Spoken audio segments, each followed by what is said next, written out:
C'est pour cela qu'en à peine 40 jours, on a décidé de créer et de produire le premier événement pop culture d'Europe, 100% virtuel. Le BGF Virtual Experience était né.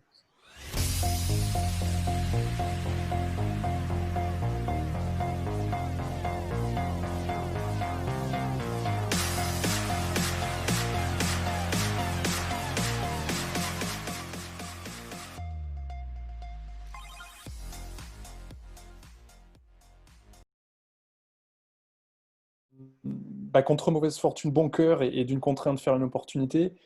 Pour notre part, cela fait plus de 20 ans que l'on propose et que l'on produit des événements pop culture sur Bordeaux, en Nouvelle-Aquitaine et un peu partout en France.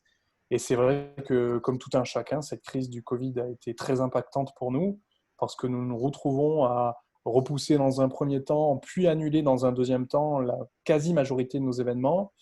Le parc des expositions de Bordeaux euh, a pu aussi nous avertir sur le fait qu'il ne pourrait accueillir le BGF 6e édition du nom en 2020, que ça soit évidemment sur les prochaines semaines, mais également en fin d'année. Donc que faire? Soit effectivement attendre et se laisser doucement mais sûrement mourir, soit se relever et proposer. Et donc on est resté fidèle avec ce que nous sommes, c'est-à-dire la stratégie du pionnier, des principes d'innovation d'usage. Et donc c'est pour cela qu'en à peine 40 jours, on a décidé de créer et de produire le premier événement pop culture d'Europe, 100% virtuel. Le BGF Virtual Experience était né.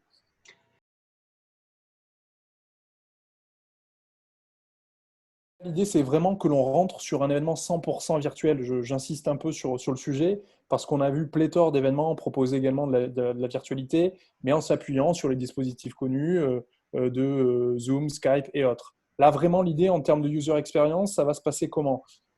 Télécharger un micro-logiciel qui fait à peu près 600 mégas, que ça soit sur tout type de plateforme, donc PC et Mac.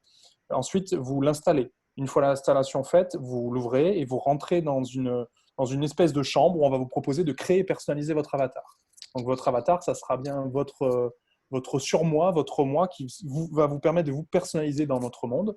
Une fois que vous l'avez personnalisé, qui vous ressemble peu ou prou, eh bien, vous rentrez dans l'événement et là, ma foi, vous pourrez interagir autant que faire se peut, courir, danser, serrer des mains, checker, parler, chatter, vous téléporter, faire du bateau, faire du foot. Voilà, donc vraiment, vous pourrez faire beaucoup de choses et on a prévu beaucoup d'interactions. Et j'insiste sur le fait aussi de la spatialisation du son. Moi, c'est vraiment ce qui m'a plu, parce que la voix, on sait toutes et tous qu'on est sensible aux voix de nos connaissances, de nos amis ou de personnes que l'on peut suivre par ailleurs. Et cette spatialisation du son fait qu'on est vraiment immergé dans l'événement.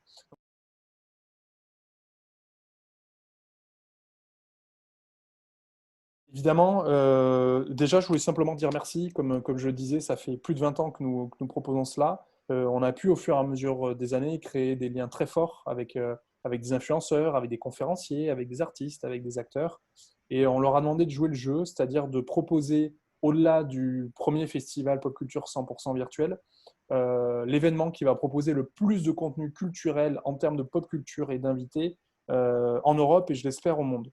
Donc on a eu un retour extraordinaire de toutes et tous et toutes les pierres angulaires de nos événements depuis plusieurs années, Brigitte Lecordier, David Maurier, Marcus, les Noobs, JBX et Pétulia, etc., seront présents. Je ne peux évidemment pas toutes et tous les citer parce qu'ils seront plus de 150, mais on va avoir un programme qui va être juste extraordinaire.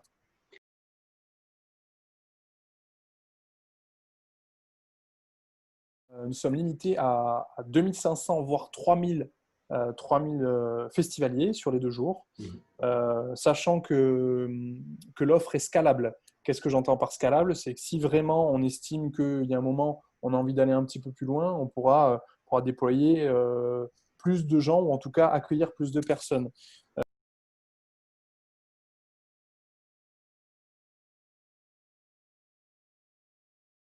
On est un petit peu victime aussi de cette culture web du tout gratuit, des gens qui étaient un peu émus sur le fait que cet événement puisse être payant.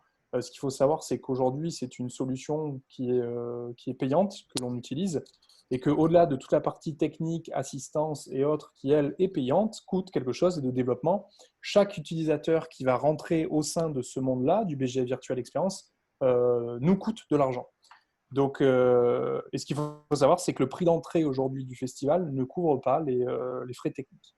Donc c'est un choix qui a été fait parce que moi je voulais rendre hommage aussi aux femmes et aux hommes qui travaillent à mes côtés depuis de nombreuses années et pas que. Hein. On va pas parler de toutes les forces qui sont autour de nous, qui sont extraordinaires, notamment Force Bénévole, un baiser spécifique à nos Mandoriens et à l'association Mandora. Mais voilà, insister sur le fait aujourd'hui qu'on a besoin de la solidarité de nos communautés et d'une forme de compréhension, de se dire qu'aujourd'hui, les métiers de l'apiculture existent, sont importants, qu'il y en a beaucoup qui sont précaires. Je pense notamment aux auteurs, aux illustrateurs qui luttent, hein, aux scénaristes. Donc voilà, l'idée c'était que nous, à notre manière aussi, c'était de dire on vous propose quelque chose, on se met en danger, euh, on travaille beaucoup, et donc évidemment cet événement-là sera payant, à l'instar d'un BGF, d'un Animasia ou que sais-je.